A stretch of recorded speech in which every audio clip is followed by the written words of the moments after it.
Welcome to Medical Myths, Legends, and Fairy Tales. I'm your host, Dr. Alan Christianson. Look, you know that between the latest online fads and the crazy media headlines, it's easier than ever to get confused about your health. And you and I just want to feel better and live longer. We want to know what works. And we can't wait for further studies. We need to make decisions today based on the best evidence we've got. Well, that's exactly what this show is here for. So let's get to it. Hi there, this is Dr. Linda Kushaba from Integrative Health. Would you like some help with your thyroid? We would absolutely love to help you out. And guess what? We can even do remote care. Please call us today at 480-657-0003 to set up your first appointment. If you mention code podcast20, you will get 20% off from your first visit. That phone number again is 480-657-0003, and the code is podcast20. Can't wait to meet you. Hey, Dr. C here with you. Welcome back to another episode of Medical Myths, Legends, and Fairy Tales.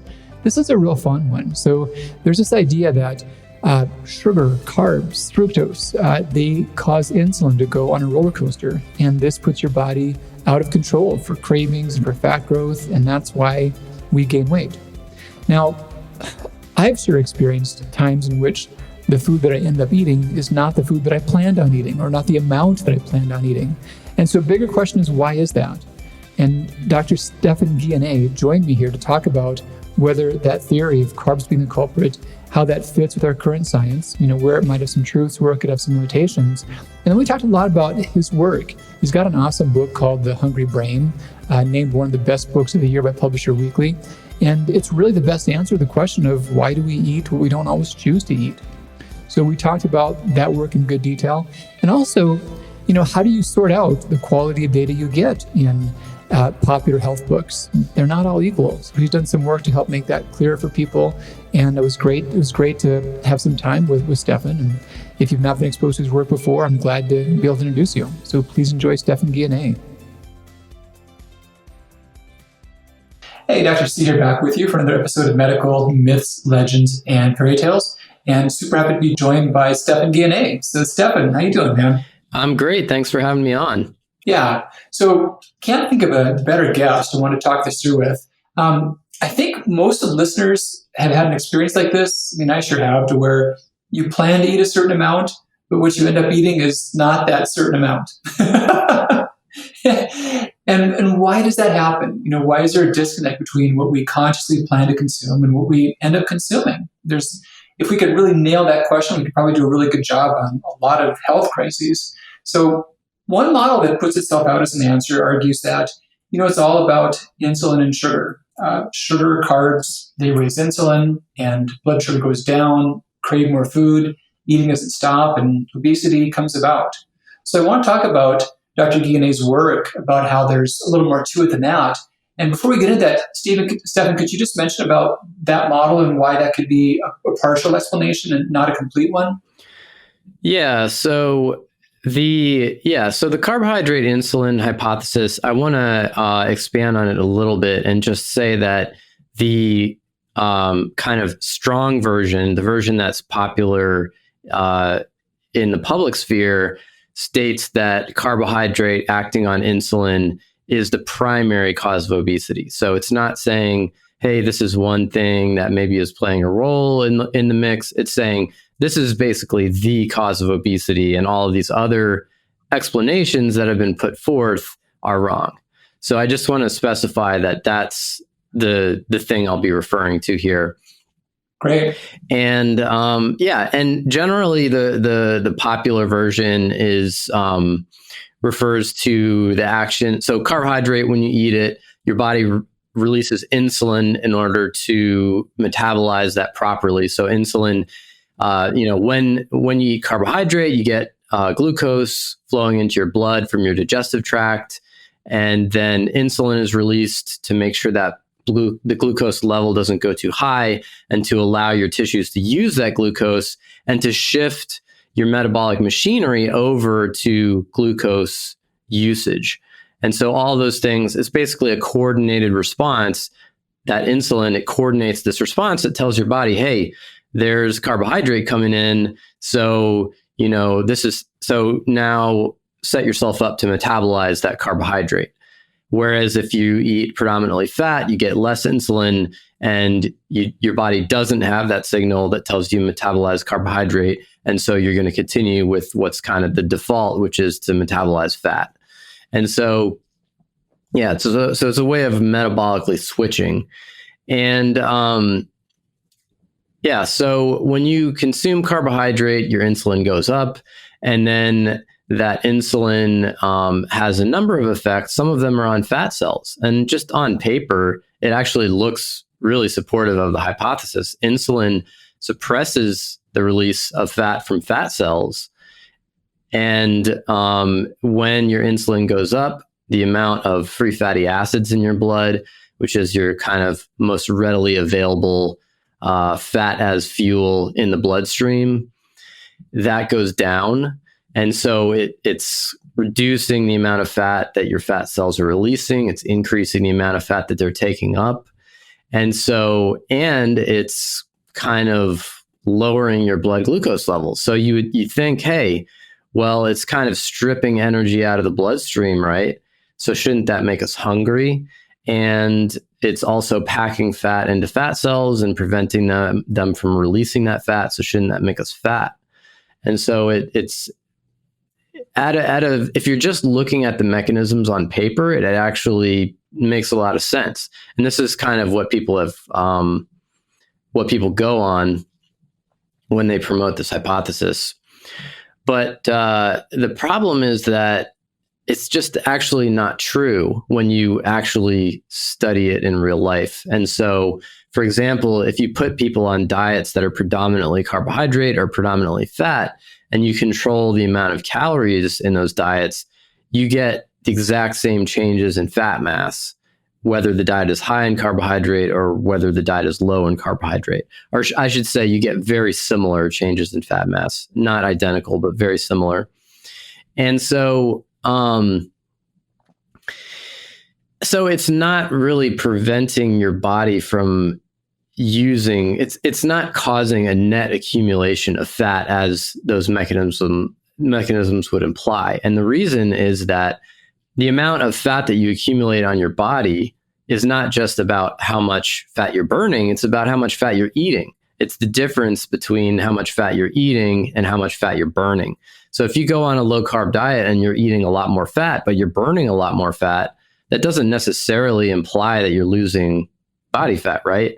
The way you lose, you're burning fat, but more so from the diet than from you. Exactly. You're burning what you eat, which is what your body does. It burns the things that you eat. And so really what it ends up boiling down to is calories. So if you are consuming fewer calories than you are burning, it doesn't really matter what the composition of those calories are in terms of what's going in your mouth or what's leaving.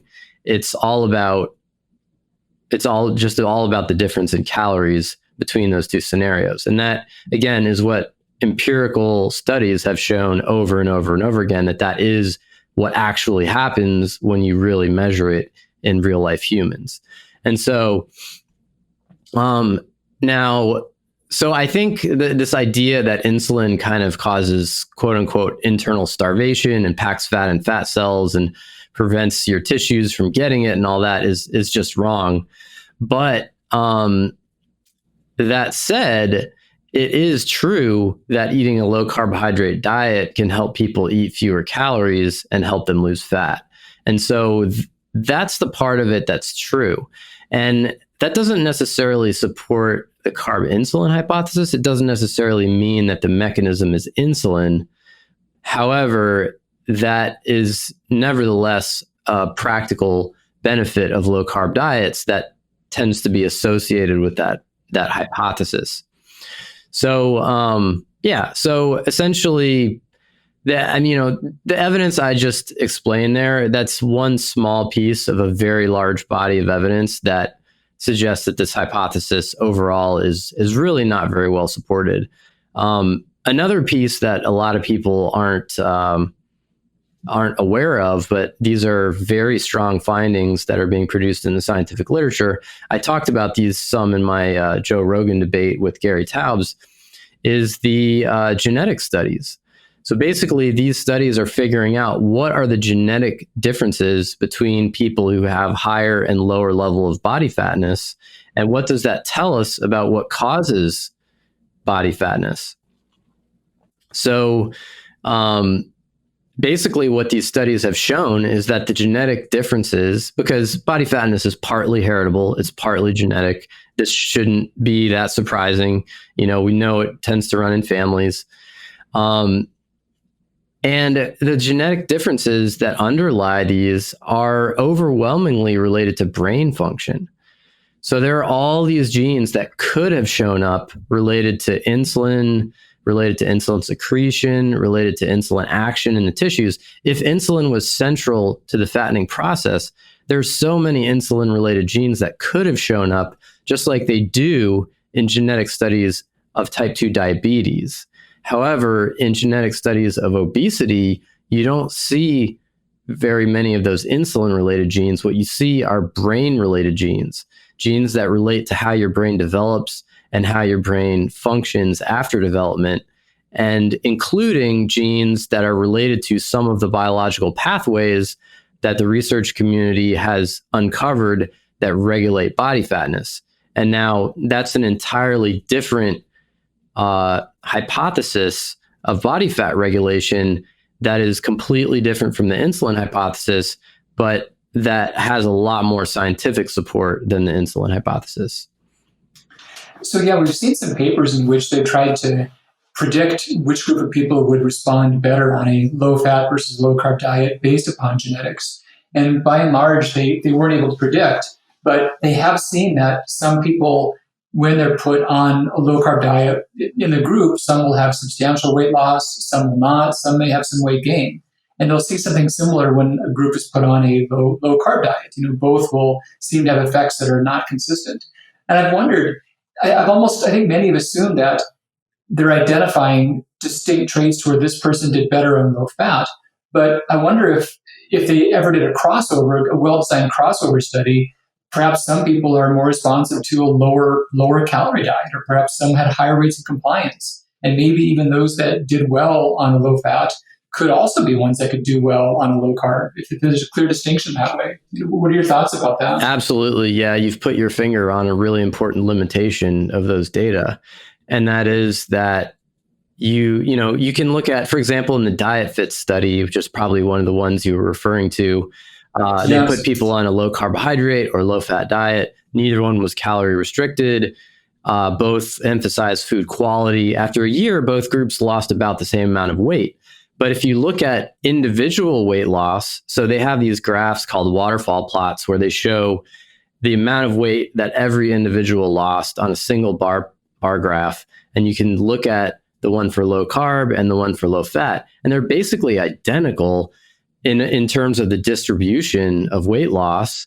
But they show that there was huge variability. As you were saying, some people lost a ton of weight. Some people, even a few people, gained weight on both diets. Some people lost a ton of weight on both diets, on either diet, because they didn't do a crossover.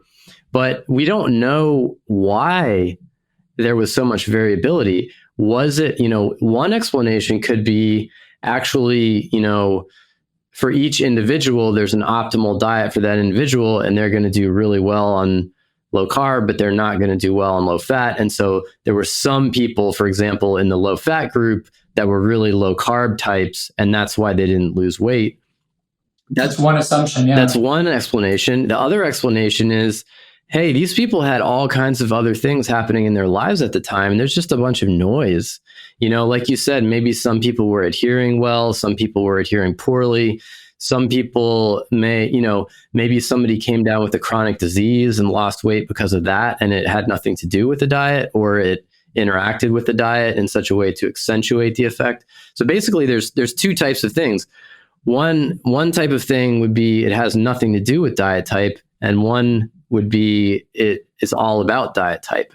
And we have no idea whether that between person variability in those studies are due to diet specific effects or irrelevant noise. And so I think we would need exactly what you're saying. We would need a crossover study where each person tries both diets, and then you see, are there really some people who respond better to one diet than the other? And I think the answer inevitably is going to be that both explanations are true to some extent. That's my prediction, although of course it would have to be tested. But I mean, I think it's, anecdotally, we know people who have tried one diet, it didn't work for them, and they tried another diet and it worked better. It seems inevitable that that's going to be the case for at least some people. And it also seems inevitable that random noise about other things that are happening in people's lives was also contributing to that between person variability. Well, and what if there's also some training effect? Like there's a joke about your keys are always in the last place you look. If someone has gone through multiple diets, perhaps they're developing some capacity to be more adherent Yeah, that's a good thought. And that's something that could certainly bias anecdotal reports, but it shouldn't bias a well-designed crossover study, because in a well-designed crossover, you have randomized order. So some people will do one diet first, some people will do the other diet first. And so any kind of effect of diet order will be washed out. So let's dive a bit into more of your work. So if that's not a clear, simple answer on why we might eat more than we want, so what are some of your best takes on what would be explanations for that? Yeah, so I think it's just a little bit more complicated. And I think the answer is a little more complex, and I think it's different than what the carbohydrate insulin model proposes. So essentially, we eat for a variety of different reasons. And I think, this doesn't really even require science for us to understand. It just requires a little bit of common sense. So, you can basically break these into two categories. You can say one type of eating is due to our body needing energy. So, for example, when we feel hungry, let's say you've been working hard all day, or it's an hour past your normal meal time, your body is going to be sending you hunger signals that motivate you to eat. Another type of eating, it has nothing to do, or has little to do, with your body's energy need. So, for example, the food is really delicious, or there's proximity to the food, it's within arm's reach, or you're in a social situation and it's just part of socializing to eat, or you're consuming. I just baked these. Do you want to try a cookie? Sorry? I said, I just baked these. Do you want to try a cookie? Yeah.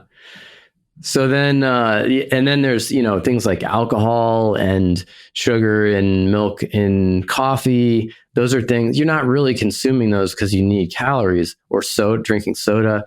You're not consuming those because you need energy for your body. You're consuming those because you want the effects of the drug, or you enjoy the flavor. So those are the types of things. The technical term would be non-homeostatic eating for those. And then homeostatic eating would be eating for a bodily energy need. And so there are different ways that we can look at both of those things. So for the energy need side, you have all of these signals that are coming up to your brain. This all revolves around the brain. Just to make this clear, this all revolves around the brain, because the brain is the organ that generates behavior, including eating behavior.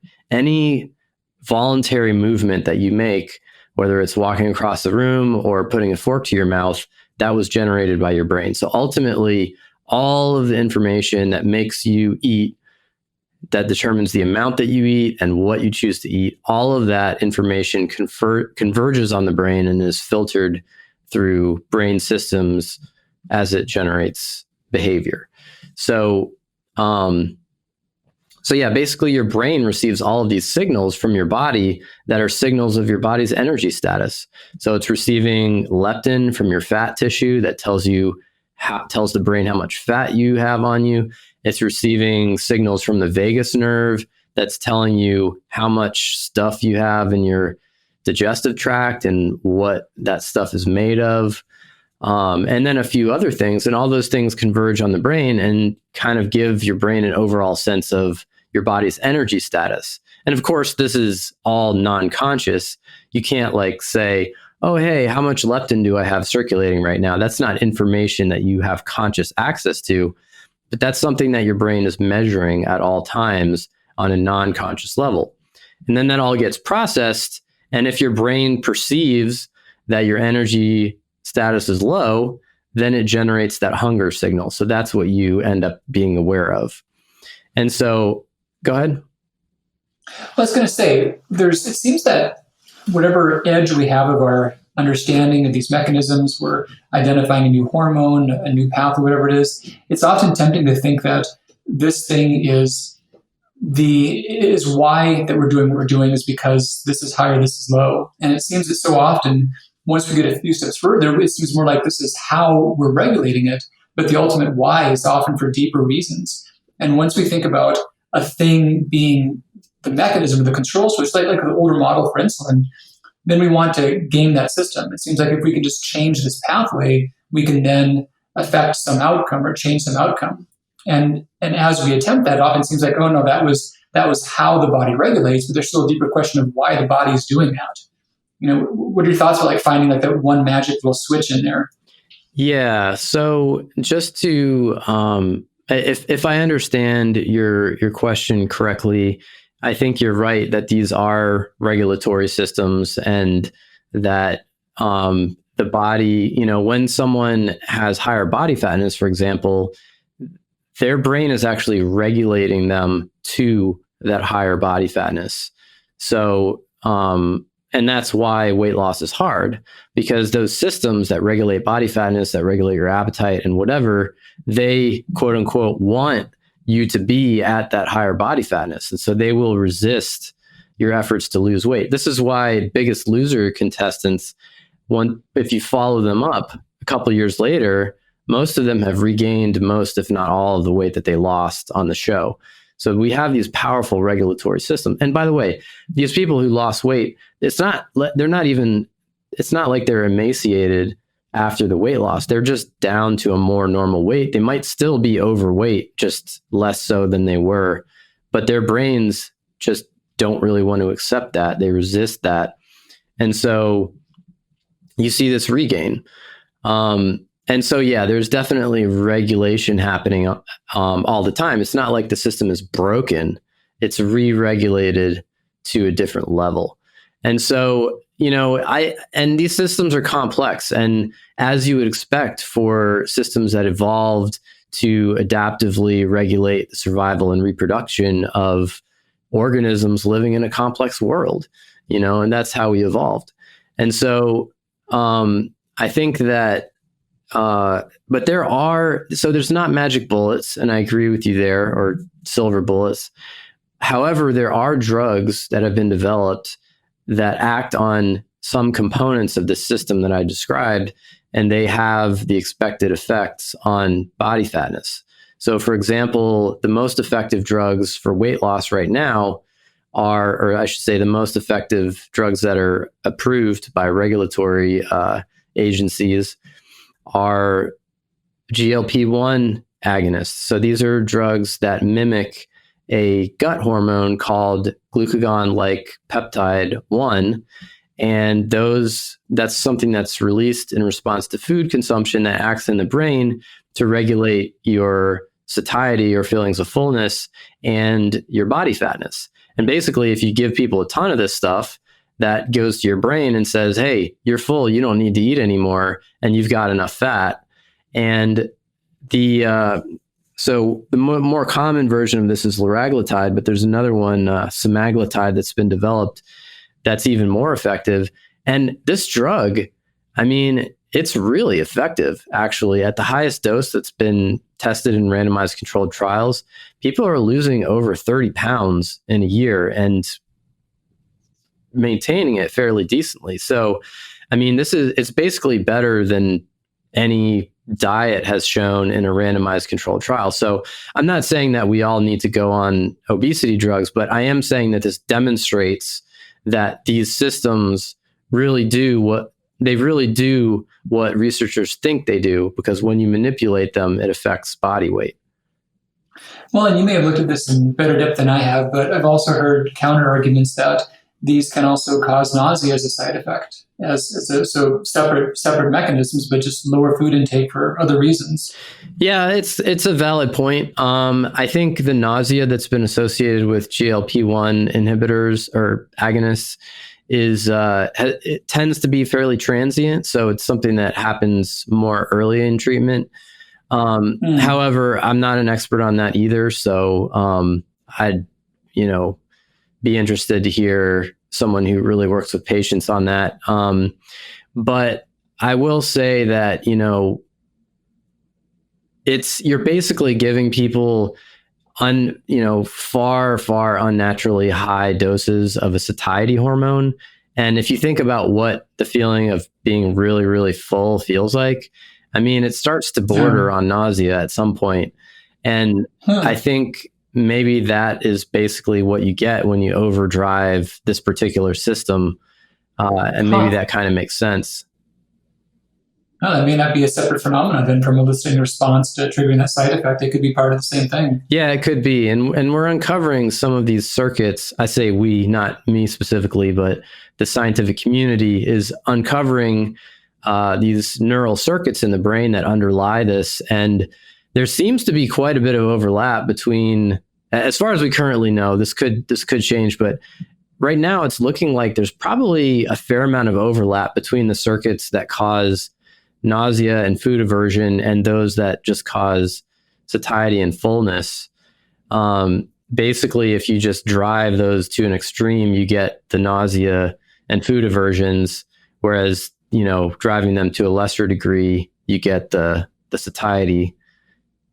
And then another question that comes onto this is always, how has this then changed over these last few decades? We can look back over, I got this photo, one of my friends gave me a Life magazine from the Apollo 11 launch. And there's all these folks in the crowd. And I saw this photo a bunch of times and there was something kind of registered as odd and I didn't get what it was. Then finally I realized, how did they just get only skinny people to show up?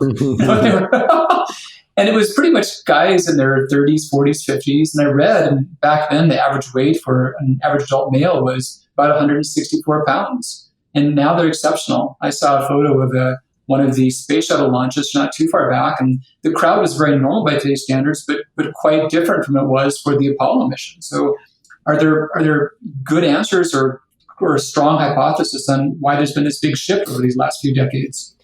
Yeah, so I think I feel fairly confident that it has to do with changes that have occurred in our diets and lifestyles, predominantly diet, and not just the food that we're eating, but our food environment. That might even be the more important thing. And so essentially the foods and food cues that we're surrounded by, and also the types of foods that we're consuming. And of course, you can't run back history and do a randomized controlled trial where you rerun history in 100 different ways and, really nail down exactly what caused what. So unfortunately, all we can do is extrapolate from the evidence we have and say, well, in a lab, we see that X causes Y, and we see that there were changes in X that happened over the course of recent history, so we can infer that maybe that was a cause of the obesity. So some of the things that I see that have happened historically, first of all, we'll start on the most basic level, is that our average calorie intake has gone up in the United States. So, that's a pretty obvious explanation for why we weigh more. But of course, that's only the most superficial question that we can ask. Takes it back one more level. Yeah. Exactly. And so what caused that increase in calorie intake? Then it probably gets a little more complex.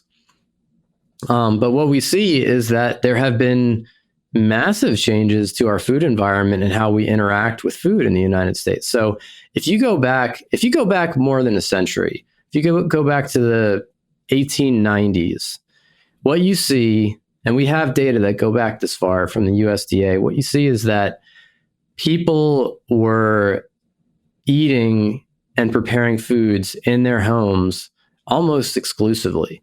93% of food expenditures was on food that was prepared in the home. So people would go out and buy ingredients and prepare it in the home. Today, it's about 50-50. So about half of our expenditures are on food to be eaten at home. About half of them are food to be eaten elsewhere, like restaurants, fast food, etc. And I think that actually underestimates the magnitude of the change, because a lot of the food that we eat at home is actually prepared food. So I was thinking that too. We're not as much buying just like, flour or sugar or whatnot. It's more things already have a head start. Exactly. So you're getting, you might buy a pizza, or you might buy, chicken nuggets that are frozen, or, things that are prepared and just require very little effort to eat, Pop-Tarts or whatever. And of course, that's not all people are eating, but that's a higher proportion of what we eat today, a much higher proportion. And so I think there's been a massive change in how we interact with food that has manifested as essentially an outsourcing of food preparation to other people. So instead of preparing food ourselves, other people are preparing it for us. And I think that has gone hand in hand with a couple of things. One is that food is more convenient for us now because other people are preparing it. And two is that the composition of that food has become more favorable toward overeating. Because, when you have a marketplace of foods, which ones are going to sell the best? Is it going to be the ones that taste better, or is it going to be the ones that don't taste as good? Obviously, it's the ones that taste better. And so these companies have been jockeying for stomach share by trying to make their foods taste as good as possible. And one of the things that we know from a lot of different experiments, and this is just common sense too, we eat more of foods that taste better. And so I think that's part of the explanation. There's a lot more variety too. If you go into a grocery store today, there are several times greater number of foods than there were in a grocery store in the 1980s.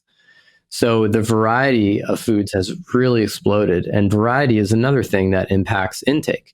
And you see this at buffets. Like when every bite you take is a different food, you're going to eat more total calories generally than you would if you only had a couple of foods on your plate. And I think most people recognize that they tend to overeat or tend to eat more than usual when they're at a buffet. I think this is a pretty commonly recognized phenomenon, and it's one that's been clearly supported by scientific research. And so those are just a couple of things, but related to the taste of food, we're eating more added sugars, we're eating more added fats. Our total fat intake hasn't really changed that much, but our added fat intake, in other words, using oils and butter and things like that, as opposed to getting the fat from whole foods like meat and yogurt, nuts, eggs, our added fat intake has increased actually quite dramatically over the years. Total fat intake has gone up, but just not nearly as dramatically. You've got a great post that expands on that and clarifies that well. And I think some might find that counterintuitive, because the conventional idea is that, we went low fat and it failed. And you've talked about how, well, we didn't really go low fat. We didn't eat less food. We more so just kept eating what we were, and then tagged processed carbohydrate on top of that, if anything. Yeah. The idea that we went low fat as a nation is part of a superficially persuasive but very misleading narrative. If you actually look at the data, there are, I think, at least two independent sources of evidence on this, on trends in the US diet over time. And what you see is that if you just look at the absolute amount of fat that we eat, in other words, grams per day, it really never changed during the low fat era. It never went down. The only way you can argue that it went down is if you look at the percentage of fat in the diet. So essentially, we started eating more of everything, but especially more of carbohydrate in the 80s and 90s. And because we were eating more carbohydrate, the percent of fat in the diet went down just a little bit, really just a couple percent. Trivial amount. I mean, you can't in your right mind blame the obesity epidemic on a 2% change in the percent of fat in our diet. That's ridiculous.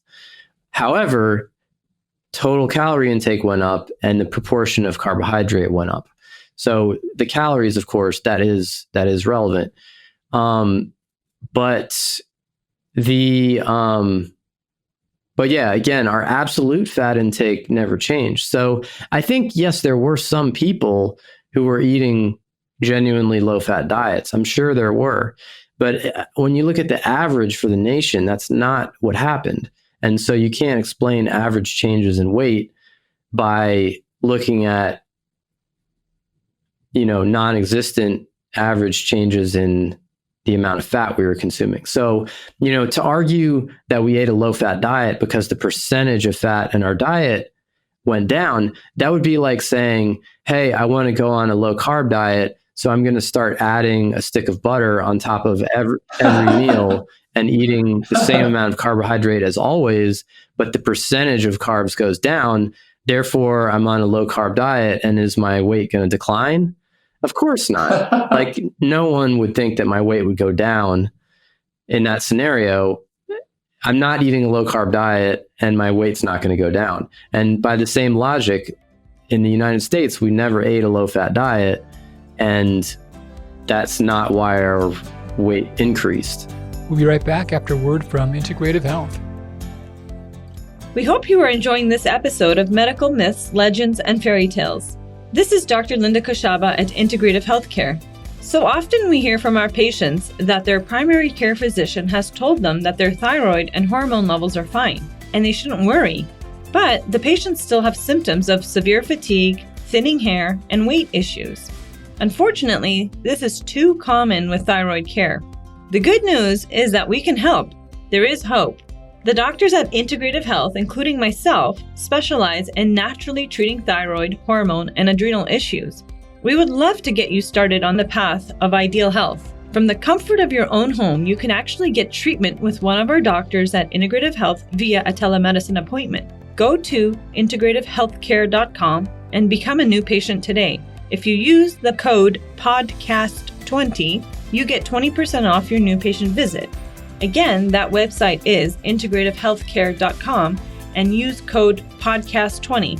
Get back on the road to thriving. And now, back for more medical myths, legends, and fairy tales. One more trend that I've seen that may have some relevance to the conundrum is food as a percentage of total monthly budget has also gone down quite a bit over those time frames. Even if the gallon of milk costs more than it used to, it doesn't have as much of an impact upon our other spending. So some have stated that one of the reasons we've gained weight is because now we can afford to. We can access these things more so than we could before. I think that's right. I think to some extent, there are these biological regulatory processes that happen with appetite and body weight. But I also think to some extent, the human brain just responds to the incentives in its environment. So if you make food really easy to get and really cheap, really convenient, we're going to eat more of it. I think that is, it's not the only factor, but I think that is a factor. It's just like, this is what I talk about in my book. The brain is always looking for a good deal. It's looking for the most value for the least cost. And that's true whether you're negotiating for a salary. It's true whether you're shopping online. It's true when you're doing anything. So it's true when you're eating too. So the most value would be, the brain has its own kind of instinctive, hardwired valuation of foods. And it doesn't line up with the things that we think are healthy necessarily. The brain likes lots of calories. It wants calorie density. It wants sugar and fat and salt and starch and all mixed together. Like ice cream and pizza, like all that stuff packed in there. That's what your brain, or that's what most people's brains want, just on an instinctive, intuitive level. That's why we like ice cream. It's why we like pizza, etc. And so when you get foods that have a lot of these properties that the brain perceives as valuable, a lot more of these properties than the foods that our distant ancestors would have had access to. Hunter-gatherers, you eat a piece of meat, you eat a fruit, you eat a tuber, you eat nuts. Like, you're not processing these things and refining them and removing the fiber and, deep frying or, mixing sugars and fats. Like that's not how we ate. So when you have these foods that the brain is instinctively perceiving as way more valuable than what we evolved for, and then they're so easy to obtain and so cheap by historical standards, of course, then you just have a situation of incentives that is just pushing toward consumption. And I think that that's not the only explanation, but I think that is a factor.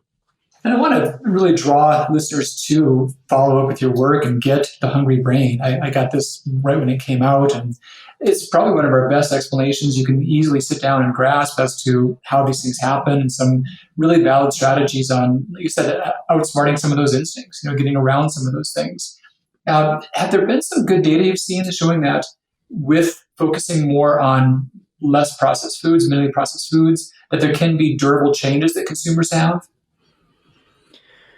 Yeah, so I think that I'm not aware of any like randomized controlled trials that have just tried to isolate the amount of refinement in the diet and looked long term, like, have people on a conventional diet versus a totally unprocessed diet and follow their weight long term. However, there are some data that are either shorter term or a little bit less direct. For example, there's a randomized controlled trial that Kevin Hall just published recently, where he compared the effects of processed and unprocessed food diets on calorie intake and body fatness. And people were on each diet for, I think it was 2 weeks. I'm not positive about that. I seem to recall it was 2 weeks. And basically, it's a diet composed of whole unrefined foods, just by the common sense definition of that, versus so-called ultra processed foods, which, we're talking about junk foods, I think would be the most kind of intuitive definition of that. But offering same, foods with the same amount of carbohydrate and fat and protein, and just letting people eat as much as they want to eat. And what he found was that people ate way more calories on the ultra processed food diet. So when you just let people self-select how many calories they want to eat, you're just letting people eat to fullness, they eat way more on a highly processed diet than they do on an unrefined, less processed diet. And the weight curves over 2 weeks diverged quite meaningfully. So the processed food diet, people gained weight and fat, and the unprocessed food diet, people lost weight and fat over the course of 2 weeks. And that was easily detectable after only 2 weeks. And so, so you do see these curves, and, you can ask yourself the question, which curve do you want to be on? Do you want to be on the one that's gaining fat or the one that's losing fat? I think most people would rather be on the one that's losing fat. But of course, it would be stronger if it went on for longer. I would love to see that for, go on for a year or something. But these are very involved, challenging experiments. So there are some really serious practical limitations to going that far with the degree of precision and control that Kevin used in his studies. And you would think that effect would attenuate to some extent, but you wonder by how much. Yeah, exactly. I mean, I think, and it may well attenuate. I'm sure that those curves are not just going to keep going in a straight line forever. I mean, you would just vanish in a puff of smoke after a few years if that was true on the unprocessed diet. But also, I think it's pretty reasonable to speculate that some kind of degree of difference would remain and be durable between those two diets. And then let's see, there are other I mean, basically, we can look at almost any diet that reduces the amount of processed food that people eat is going to do better than a diet that doesn't. So you can look at diets where they compare low carb diets to kind of usual control diets. They promote weight loss. You can look at diets that, are vegan diets, vegan whole food diets. They promote weight loss. You can look at, more low fat whole food diets. They promote weight loss. Pretty much any diet that cuts out a lot of highly processed food generally is going to cause weight loss, almost no matter which direction you take from that diet. So there's so much validity around how much that could affect spontaneous intake, and so much validity around the calorie model, especially in controlled settings. What are some of the biggest, misconceptions you think consumers have about the calorie model and its scientific durability? Yeah, so I think it is very simple superficially, but I think that simplicity hides some complexity that some people are not aware of, and that I think can undermine people's efforts. One thing that I think people get confused about, at least some people get confused about, is, there's two different ideas that they get confused. One is the idea that calories are the main determinant of body fat changes. And the other one is that we should be tracking calories to lose weight. Those are two different ideas. And the first one does not necessarily imply the second one. So just because, you have to eat fewer calories than you're burning to lose body fat, that's pretty much inevitable. However, that doesn't imply that the best way to eat fewer calories is to count calories and use portion control. So I think, a consumer could say, my experience was that I attempted calorie counting, it didn't work at all, but I went low carb and that was effective. So therefore the calorie model is not valid. So it's tough to tease out the facts from, just the experience directly. Exactly. That's exactly right. And I'm glad you put it in that perspective, because I think that's exactly the path a lot of people take. And then they say, well, this whole, calorie thing is baloney because that didn't work for me. I just did low carb and now it's working. But what you see on a low carb diet is that people's calorie intake spontaneously declines. And so it's also, and there have been a lot of experiments on this. If you give people a low carb diet, but you don't reduce their calorie intake, they don't lose weight. If you force them to continue eating the same amount of calories they were before, they don't lose weight and fat. The reason that weight and fat loss occurs is because people spontaneously start eating fewer calories when they go on a low carbohydrate diet. So the mechanism is still calories, but you're not targeting your calorie intake directly. That's just something that's happening naturally as a result of your food choices. And so that's a different strategy than counting and managing your calories directly. And my opinion, now there's a lot of different ways that people lose weight, and I respect anything that, works for people. So I'm not criticizing the calorie counting approach, but I think that most people find that it is less effective and less sustainable than trying to reduce your spontaneous calorie intake by focusing on things like food quality. So, either low carb or low fat, or just trying to eat less calorie dense refined foods, trying to cut out some of the hyperpalatable processed foods. Those will lead to spontaneous declines in calorie intake, but that the bang that you get, the bang for your buck, is higher because you're not forcing yourself to stop before you're full. You're eating the fullness. You're just changing the types of foods. You're continuing to eat the fullness, but you are naturally consuming fewer calories because of the effects of those foods on your physiology and on how your brain interprets that. So, I think that personally, I think that is the better default strategy for most people, rather than saying, I'm kind of taking a little bit of a straw man here, but saying like, hey, I'm just going to eat all junk food, but I'm just going to eat half as much of the pizza and ice cream that I used to. Yes, that will cause weight loss, no doubt, but that's a more difficult path than saying, well, instead of eating the pizza and ice cream, I'm going to eat, lentils and rice and eggs and an apple for dessert. And they might cause an equal reduction in calorie intake, but it's a different strategy that I think you're going to have different levels of satisfaction with and different levels of long-term adherence to.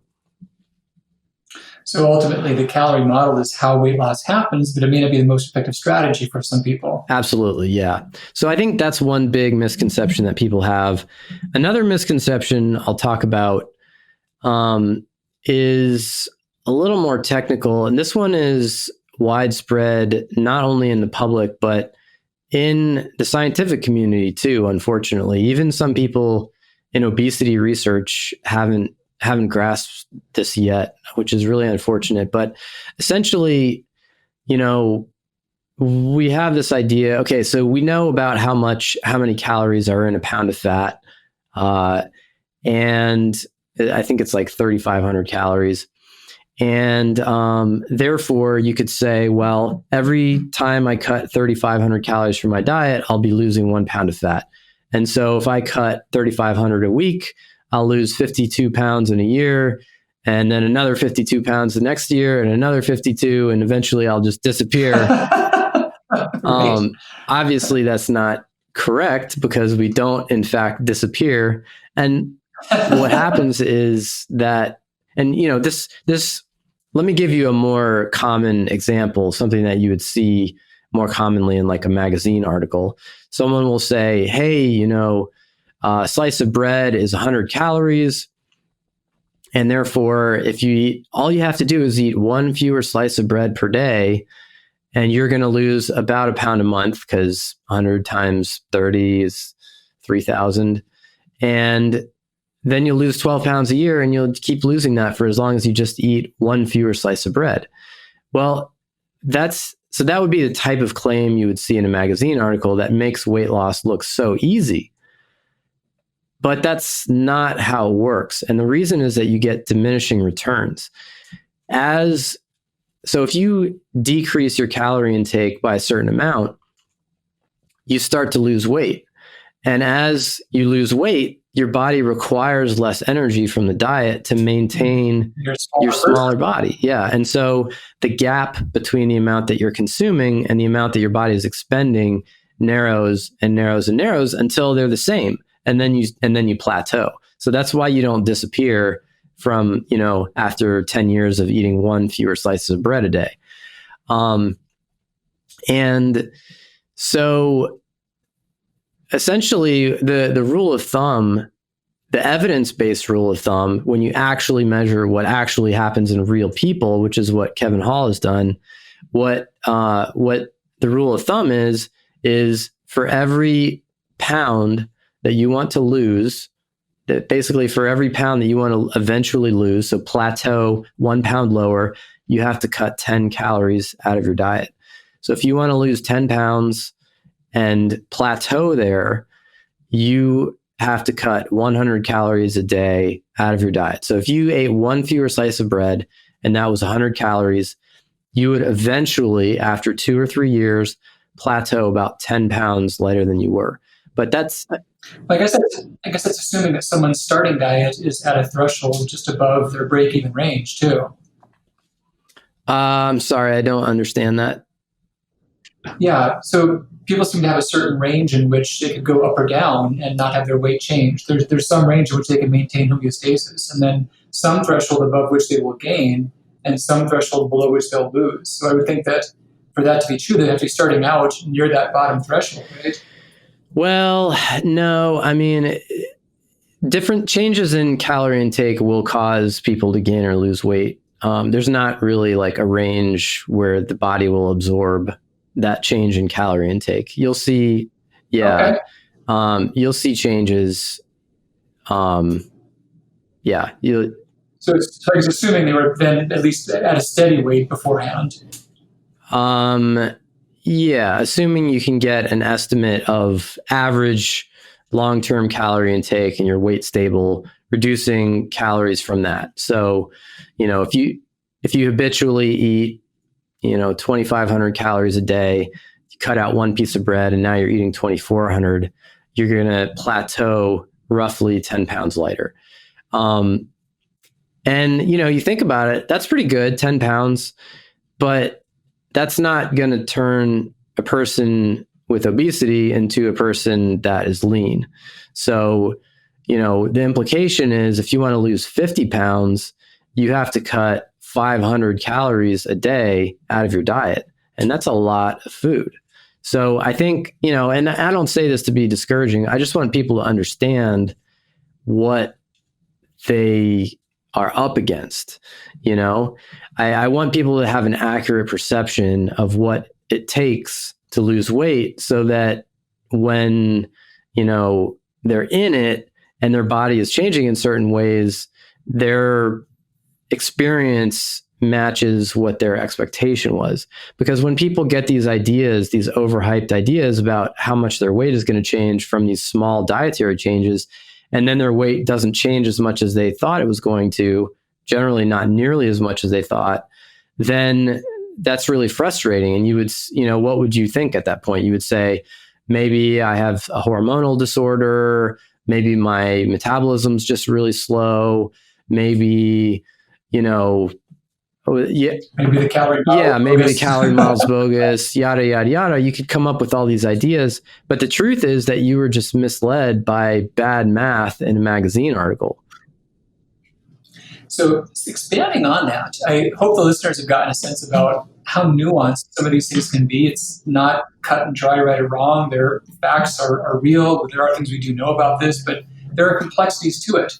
And it's easy to just throw your hands up and say, well, everyone has different opinions, but there are methods by which we sort these things out, and there's data that we have available, and there's ways to evaluate that data to sort out what is more accurate and what is less accurate. So something I'd really encourage listeners to make yourselves available to is Stephan's put together red pen reviews over this last year or so, I think. And it's a way you can look at some of the more popular diet books and more titles coming on and look at some really good detailed analysis, really objective analysis of the accuracy of the claims. Can you tell us just a bit more about the project and your vision behind this? Yeah, absolutely. Thank you. So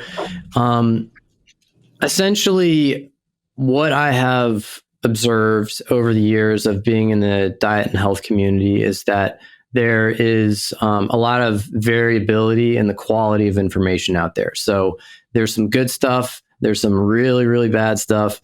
And it can often be really hard to sort the good from the bad.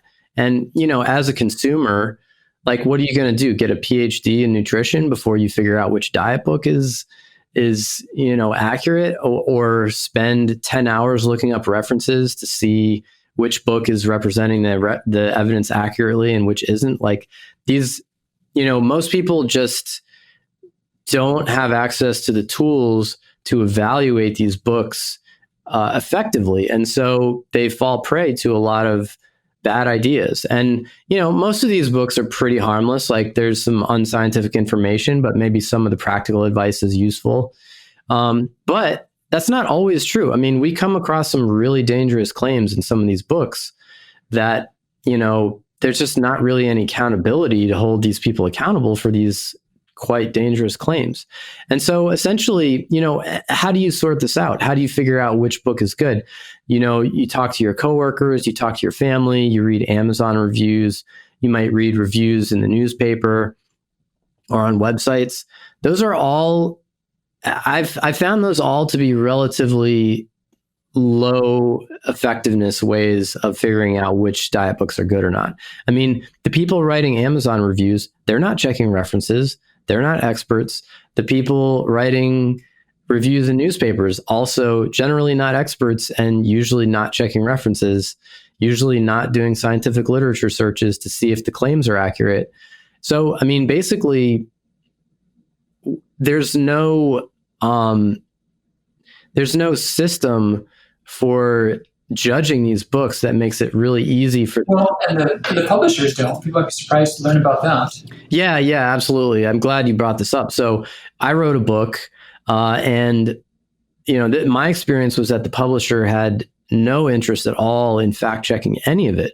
Basically, their position was, you're the expert, and we are assuming that you are fact checking everything in this. That's not our job. And I think that's just how it is in the publishing industry. They don't have the resources to fact check all the claims in these books. And they're not incentivized to either. Sorry? They're not incentivized to either. That's exactly right. Yeah, they don't have the resources and they don't have the incentive to care, because people making incorrect claims there's no accountability for it. Nothing bad happens if you make incorrect claims. In fact, it can actually catapult you to great success in the public sphere, because the more novel and extreme your claims are, the more attention you get. So, and the more simplified you can make things. Yeah. Yeah. So basically, this is what I perceived, and it was really frustrating to me. And it's not just, I have a fair bit of knowledge about eating behavior and obesity and nutrition and diabetes, but even for me, like, sometimes I had a hard time evaluating some of these books too, because they're touching on topics that I'm not an expert on. Even as a knowledgeable person, a person who's generally knowledgeable in these areas, even I had trouble evaluating these books. And so we needed a system that could go deeply and really evaluate the claims in these books, evaluate the information quality, and then communicate that in a way that was really easy to absorb for anyone of any level of knowledge on that subject. And so that's really what we tried to create with Red Pen Reviews. What we wanted to do is we wanted to take a scientific approach to reviewing books. So say, normally a book review is just like, hey, I'm going to read the book. I'm going to write about whatever strikes my fancy about that book. But we said, no, what we're going to do is we're going to create a structured book review method that actually has different categories and gives book numerical scores in these different categories. So we have scientific accuracy, where we're evaluating 3 core claims of a book. We have reference accuracy, where we're randomly selecting 10 references and seeing how well they support the statements in the book. And then we have healthfulness, where we're evaluating how well is the advice in this book going to support general health and going to positively affect the conditions that the book is targeting. So we have this consistent method that gives numerical scores for scientific accuracy, reference accuracy, and healthfulness, displays those scores at the top of the page on percentage bars. So you can literally land on the page, and within seconds, you see the cover of the book, the title, and the percentage scores in those categories. Literally in just a couple seconds, you can get an idea of the information quality of that book. And not only that, you can compare to other books. So that's the beauty of this structured method, is it's the same for every book. So you can say, hey, okay, this book didn't score that well in, the low carb diet category. I'm going to look for another book in that category that scored better, because I'm interested in low carb diet. So you can compare directly between these books. And it's a very time consuming method. And we have everything. There's like the simple stuff and the high level summaries at the top, but we document everything that we did with page numbers and quotes, references to scientific studies. Everything is on the page below that for anyone who wants to dig in. It's completely transparent. You can, we share every detail of the method we use. So complete transparency. And, so you can engage with it at any level you want, whether it's just a 2-second take or whether you want to go all the way in depth. So this is fundamentally different than other health and nutrition book reviews that currently exist. And our goals are very ambitious. We want to give consumers a tool to be able to evaluate the information quality of books, but we also want to completely change the incentive structure in the health and nutrition publishing world. We want to, first of all, reward people who are publishing books with high information accuracy. We want to discourage the publication of books with low information accuracy. And equally important, we want to provide the tools for authors to be able to write better books in the first place. Because you can go and you can see exactly what our method is, but there's no way to game it. The only way to score well on our method is to write a book that has high information quality. And so if you write it to our method, you're not gaming anything. You're just writing a good book. And so that's the other component that we want, is instead of just tearing people down, we want to be able to support authors and all of that together to create a better incentive structure so that the books that are being published are better and people are getting better information. They're having, better scientific understanding, more trust in science, and better health outcomes. To the listeners, this is free, in case you didn't know. So this is something you didn't have to opt in for these reviews. They're just there on the website. There's nothing being sold. This is a nonprofit group. It's something that I support, and I would encourage readers to take a look at and do so if so inclined. But I would love to see this become the BBB stamp of approval, the Good Housekeeping seal stamp, or the Consumer Reports, or just the way in which you first go to think about reviewing a book. And like Stephan said, this is something that can also be taken into account on the front end. They have a transparent rubric by which they evaluate these things. And ideally, publishers would encourage their authors in the future to utilize the same methodology in writing the book. I would love that. And so right now I am the director, and I do this on a part-time basis. It's not a source of revenue for me. In fact, it's a source of negative revenue currently. But it's, eventually I would love to expand into all kinds of stuff. I would love to, work with publishers and get them to think about what you just said, and do many other things. Ultimately, that's probably going to require that I dedicate more time to it, which is going to require that we get the organization on a better financial footing. But all of those things are things that I look forward to in the future. I think it's very noble and well needed, and I can't imagine a better person spearheading it. So I'm glad you're doing it. Thank you. Well, Stephan, any closing words for the listeners about things they might think about to eat what they want to eat and not get hijacked by their hungry brain? Yeah, sure. I think, one of the topics I focus a lot on is palatability, or how good a food tastes. And, I talk about how palatability, or more accurately, the seductiveness of food, the thing that draws you in, that really is a major driver of food intake. And so, eating food that doesn't taste as good is one option for trying to help regulate your calorie intake and your body weight. And I think that can be discouraging for people. But I think another way to look at it is, you don't have to eat food that tastes bad. Eat food that is satisfying, but not hyper palatable. So, if you eat a simple piece of fresh meat, like a piece of chicken breast or a steak, or if you are eating a piece of fresh fruit, like a fresh apple or an orange, or, a handful of unsalted nuts, or, that sort of thing, or bowl of oatmeal. I mean, those are things that can be satisfying. You can be at the end of your meal and feel like, yeah, I just had a good meal. I'm totally satisfied. I don't need anything more. But you've avoided those types of foods that really trigger our overconsumption because they are just so hyperpalatable. So that concept of eating food that is satisfying but not hyperpalatable, I think, is kind of strikes a good balance for some of the stuff that I talk about. That's great. Listeners, the best place for them would be StephanGuyenet.com, or what site would you recommend for them to start out to follow your work more? Yeah, so my personal website is StephanGuyenet.com. Of course, there's redpenreviews.org. I'm not real active on my website anymore right now. But I'm most active on Twitter, and my Twitter handle is @WHSource. That's great. We'll get all these links up on the show notes. So, Stephan, thanks again for your time. Really appreciate you being here. Okay, thanks for having me. And listeners, thanks for tuning in. Take great care. We'll be back with you real soon. Bye-bye.